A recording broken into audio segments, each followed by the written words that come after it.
behalf of Kima, when you lose someone, you can grieve a certain way if you know how they lived their life. Pastor Harry lived a life of someone who loved God and served Him. So our grieving is going to be different. So I just, it's important for us that are saved, live this life. So that after you leave here, those that you leave behind can grieve differently. Praise the Lord, everybody.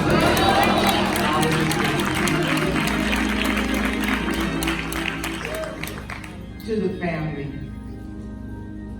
I'd like to start by saying to Brother Larry, we pray for you. As I was pondering and thinking over what has occurred over these past few days, the Lord brought it to me like this. Many years ago, I won't say when, but I believe it was 1962, there were 3 brothers that were born. They called them triplets. And they were hooked at the hip, as I might say, for a season. They grew up together. They laughed, talked, played, shared, went to school, received their education, and moved on. Then comes along a wonderful woman called Crystal, which the other 2 brothers had nothing to do with. But now a decision was made to hook up with this wonderful woman. And he became the husband. And then comes along 2 daughters who get hooked up with Brother Harry. And the hookups continue. But there's one hookup that took place, which was the decision of his, was to serve the Lord Jesus Christ and accept Him as his personal Savior. And as I thought about this journey, I thought about the song that says, if when you give the best of your service. Brother Harry did just that. He gave the best of his service. He was on a journey, many hookups on the way. Didn't know quite where they would take him, how he would address them, what life would bring as a result of them. But it says, oh, when I come to the end of my journey, weary, I don't know how weary he was of life, and the battle is won. Carrying the staff and the cross of redemption. What Brother Harry looked to was for God to say, he understood. And most of all, he said, well done. Now, when I think about the well done, I think about the journey that Brother Harry was on. Y'all kind of dry in here today, but you have to understand what's going on. We're here for a celebration of a life that was hooked up to Jesus Christ, who served God and lived faithfully for Him most of his life. When it says in the Word of God that he came to the end of his journey and looking for God to say, well done, I think about the fact that he lived in Willingboro, New Jersey. And he journeyed from Willingboro to Irvington to serve faithfully as a part of this ministry. We thank God for that. But guess what? He didn't do it for us. He did it because he was serving a God that he loved. He was hooked up. Then I look at the fact that even after serving, I think about last year, we were in a season of revisiting gifts. Now that was something that had been taught back in 1998. We taught and shared with the congregation on gifts. But Brother Harry could have said, I learned that, I've been there already. But anything to enhance his life, to do the ministry that God had called him to do, he sacrificed. So he drove and made that journey all the way to Jersey every Tuesday just to revisit and to re-equip himself to do the work of the Lord. And I remember one Tuesday night as we were in Bible study and we were going through it, he said, I get it. He said, it's is so good. And he was receiving so much out of receiving the word of the Lord again. He didn't know where his journey was going to take him. He didn't know what he had to do all the time. But all that he did faithfully. Not complaining, not finding fault with others, but equipping himself to complete this journey. And so I say to you, Brother Larry, thank God that the two of you chose to be a part of ministry here. We pray for you that God would strengthen you in the journey ahead. We pray for you that God will encourage your heart because that hookup is no longer there. Sister Crystal, we pray for you that God would strengthen you in the days ahead. It's hard. We don't always know what to say or what to do. Sometimes we act a little kookaloo when we get to a place like this. But God is your strength. Daughters, you had a dad that loved you greatly. Grandchildren, you have a grandpapa that loved you very much. And he is with the Lord. We don't understand why now, but God said this was the time to come to the end of his journey. And all we can do is thank God because it was a job well done. We need to hear about those spaghetti dinners. Brother Minister Larry Lofton, daughters Jasmine Walker, Danielle Lofton, and his lovely wife, Crystal Lofton. Amen.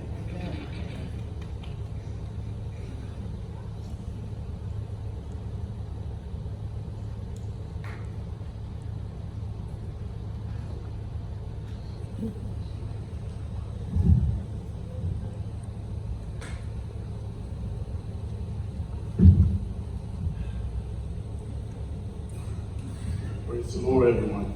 Praise the Lord. Praise the Lord, everyone. Praise the Lord. You see, I come to a celebration today. Today, this is the day I celebrate this man's life. I know he walked faithfully before God. See, I walked with him. I know the he did. I know how he acted, how he feels about his faith. So I can celebrate his life today. I'll miss him. I'll never drop our last year, but I know that he loves the Lord. That no one can tell me that he didn't walk faithful before God. Because I walk with him. And I know that he loves God. I know that he has a mission. I don't know why God knows what he did.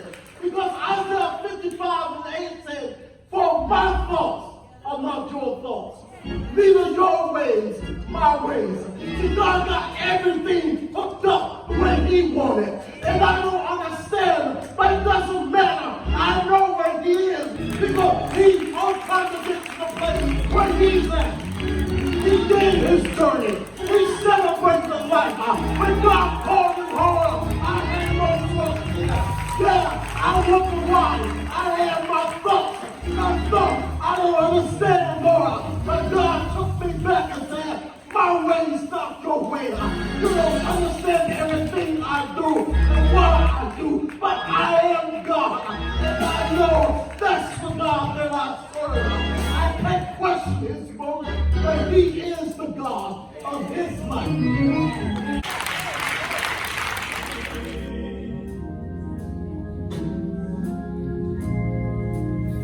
He's my all and all.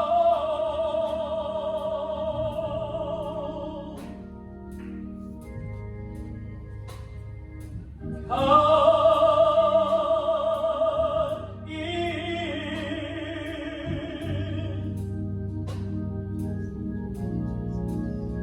my today and tomorrow.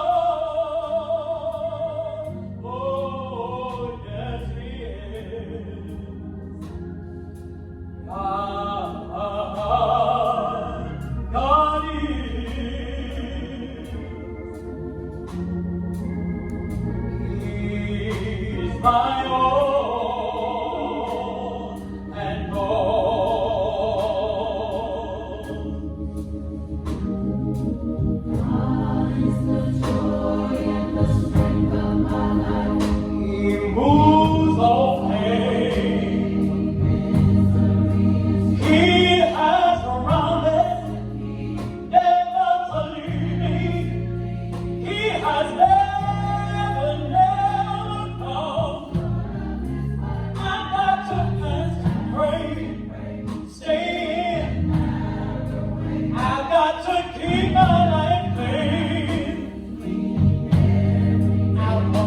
go with him when he comes back.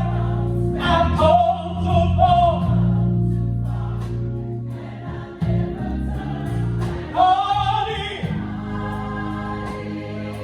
God is my strength, he's my all. He's a rock in a weary land. He's my shelter in the time of storm. Oh, God is.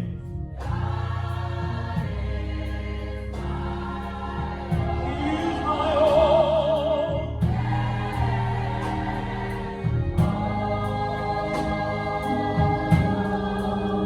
Oh, God is the joy. Yes, He is. Celebrate a great man of God, a great man of God. Amen, amen, amen. Praise the Lord. I thank God for my dear brother. We had a special relationship. Pastor Harry and I, and Brother Minister Larry share a very common bond. Pastor Harry and I, we would double team Minister Larry. You see, in our bishop's eyes, our Minister Larry could do no wrong. No matter how much he picked on me and Harry, why y'all always messing with my minister, my deacon? Oh, y'all just always bothering him. And so Harry and I nicknamed him Joseph, and Bishop was Jacob. Joseph just was a tattletale and could do no wrong. Praise the Lord, hallelujah. So Pastor Harry and I decided when Bishop Jacob wasn't looking, we were going to throw him down the nearest well. And since we're in Irvington, we don't have any wells, we figured the sewer will do. But I thank God for them. To Lady Crystal Lofton and family, fear not, for I am with you. Be not dismayed, for I am your God. I will strengthen you, I will help you, I will uphold you with my righteous right hand. Isaiah 41:10. During these extremely difficult times, the entire Jesus is Coming family and Association of Churches extend our deepest sympathy to you and the family. Where do I begin? It feels so surreal for him not to be here with me anymore. Life is truly a precious gift that many of us take for granted. I honestly had nothing but great memories of my dad, and I realized how fortunate I was to have him in my life. He was a man of integrity. He loved his family. He was a man of God. He laid a strong spiritual foundation just for me to example. I witnessed him represent God everywhere he went. He was literally the same person at church as he was at home. Amen. He took time out of every day to study the word and pray. He was such a dedicated father, and he took that role seriously. I always remember the patience he had with teaching me how to drive. He would set up cones he found in the school parking lot and make obstacle courses and make parking spots so I can learn how to parallel park. And we would be out there for hours. Every time I went run over the cones or run over the curb, he would just say, "Oh, maybe a little bit more time."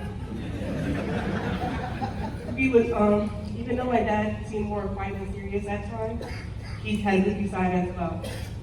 Sometimes my dad would make these corny jokes that he didn't know that were supposed to be jokes until he started laughing at himself.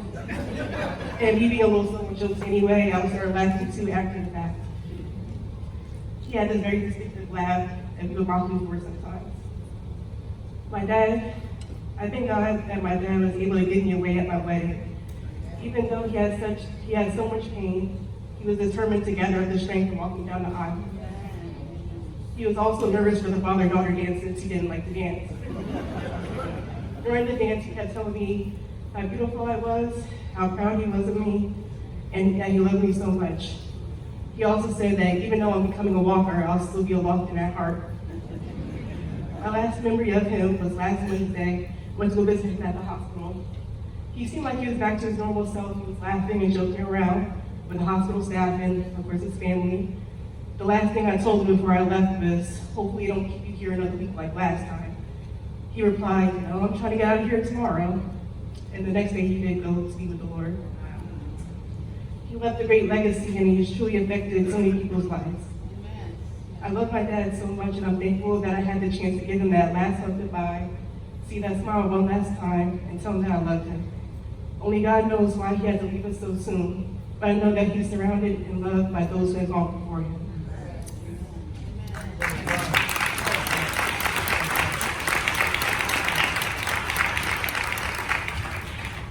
I would first like to thank everyone for being here today, and thank you to everyone who showed love towards our family during this difficult time.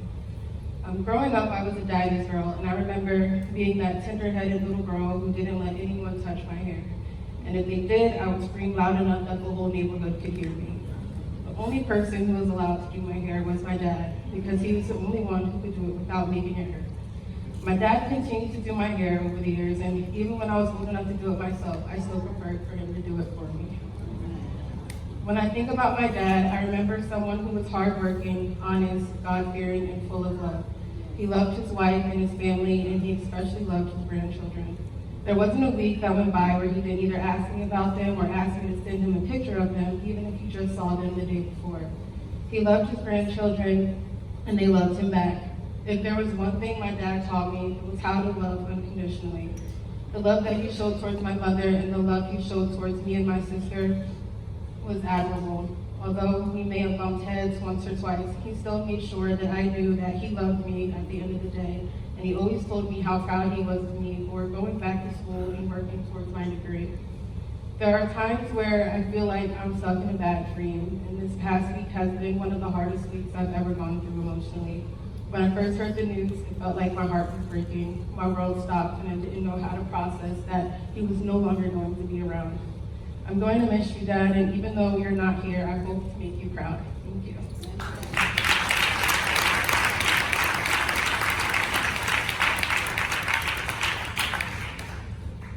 And praise the Lord.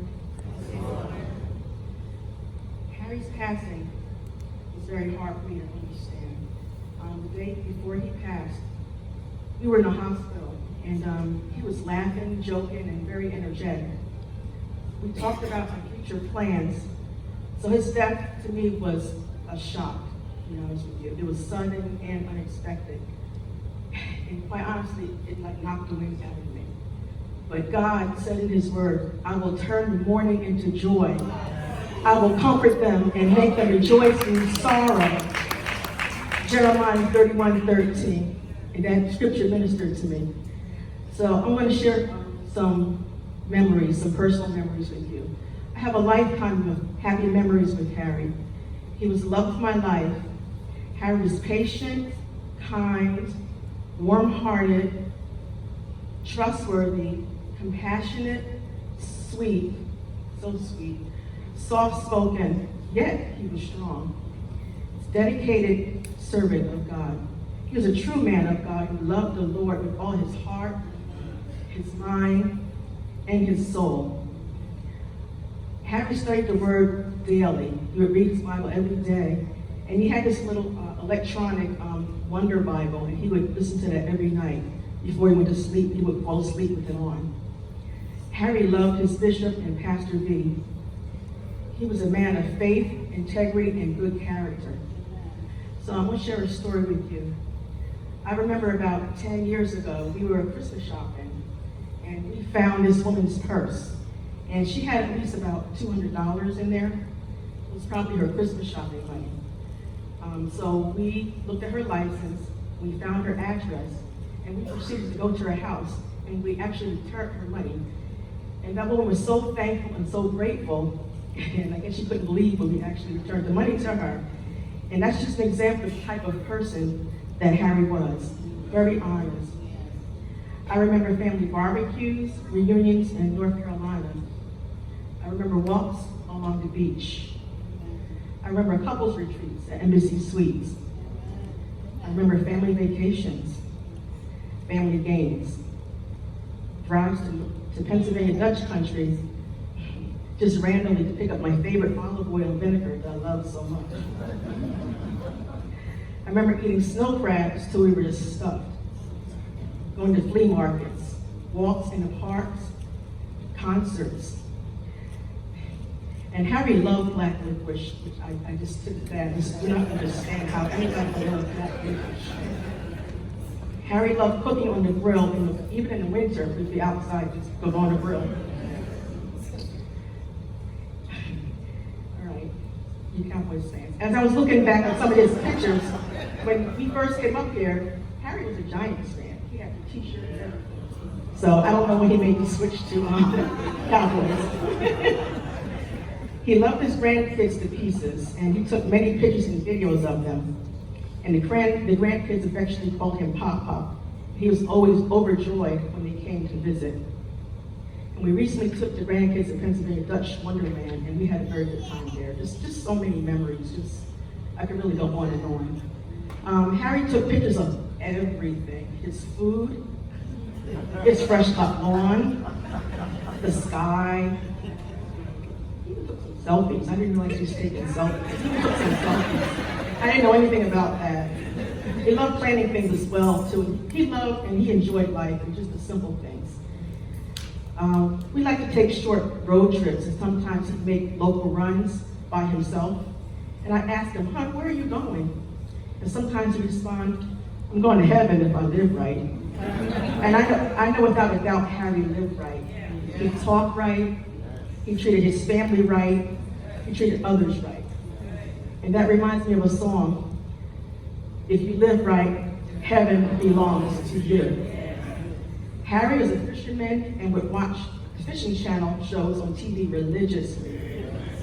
If I tried to talk or tell him something while he's watching the show, he wouldn't hear a word I was saying. Not a word. But I thank God for allowing me to spend 34 happy, wonderful years with this wonderful man and servant of God. He was the best husband I could ever hope for, a very loving, kind soul. Harry would push through his pain just to be in church and praise God every opportunity he got. He pushed through his pain to be with his family and participate in different activities. I'm so thankful. I recently retired in October, and I'm so thankful we got the opportunity to spend these last 4.5 months together. And during my retirement, we traveled to Las Vegas. We spent a lot of quality time there. Although I'm mourning today because I love him and I miss him so much, I can also rejoice because I know to live is Christ and to die is gain. And I know he's not in any more pain, and I know I'll see him again. I have fought a good fight. I have finished my course. I have kept the faith. At the end of the day, Harry can truly say, "It is well with my soul."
There's a mouth. Pick it up and use it. All right? I don't need you to use it. All right. Amen.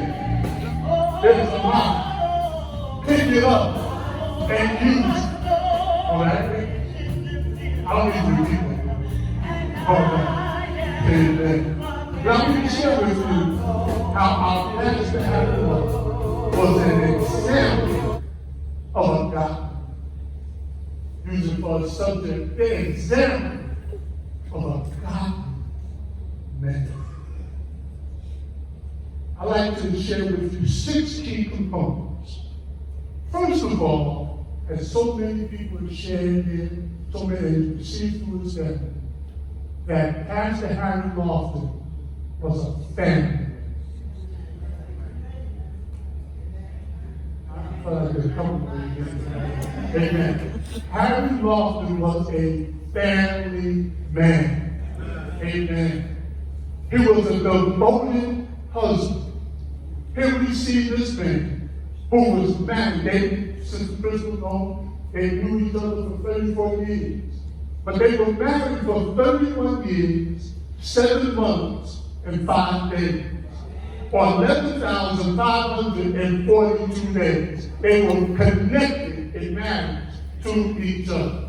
He was devoted, from what I understand, the testimony that came from her, that he was devoted to her.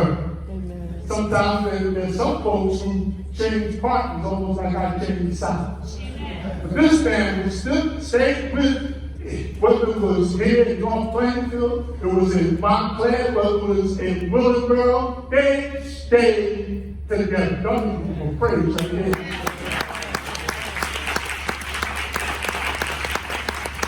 As it says in the obituary, they met in church in North Carolina at a spaghetti dinner. Where's Elder Elijah Green? Where is he? He's across the street, all that, preparing spaghetti dinner. All that. Amen. But they spent time together. Now, that's what a family man who set an example.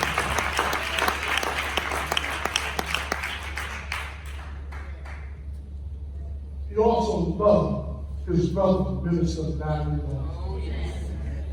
We heard how they were connected to each other at various times. Number 1, he was a family. 2, he was a man of faith. He was a follower of Jesus Christ. At a young age, he had accepted Jesus Christ as his personal Savior. Christ was on the inside of him, and he lived in that faith. Many times, sometimes, folks become saved. I'm not talking about anybody in here, but we become undercover. You know, we're saved, but nobody knows that we're saved. You know, it depends on where we're at. So when we're at the job, we're one thing. When we're at church, we're another thing. When we're down at the club, you know, all those sort of things. But this man was consistently followed Jesus Christ, and his life was consistent. You heard it from the story. The way he was at home was the way at church, same thing at home. Amen. He loved the Lord. And he was a good preacher. He was a follower of Christ. He lived a godly life. He loved the Lord. He was a good preacher. How many of y'all remember his last message on the Sunday when he talked about it's time to pray on the second Sunday of January? He has never gone. I've got to fast and pray, stay in. I've got to keep my life clean. I want to go with him when he comes back.